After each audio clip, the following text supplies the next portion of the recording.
In December 1763, a mob of about 50 armed men called the Paxtang or Paxton Boys from the Harrisburg area rode to a small, peaceful native settlement in Lancaster County called Conestoga Town. The Conestoga were just 20 people in 1763, 7 men, 5 women, and 8 children, and made their living by selling brooms and baskets.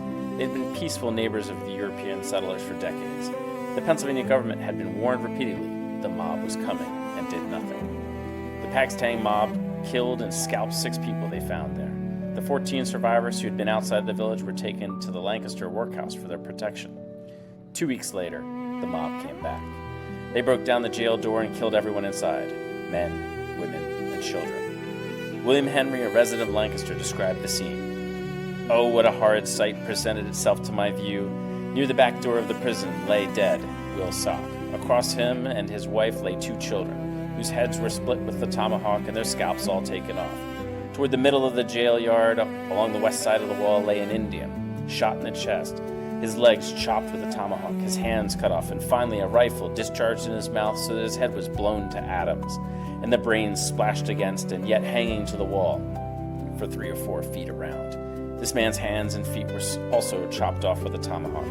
In this manner lay the whole of them, men, women, children, spread around the prison yard, shot, scalped, hacked, and cut to pieces.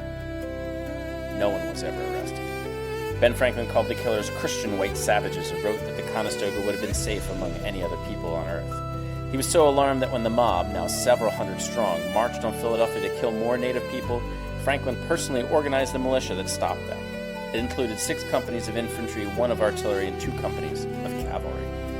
Franklin and a small delegation persuaded the mob to put down their weapons and instead print their grievances for the colonial government to read. The mob dispersed. No charges, no consequences.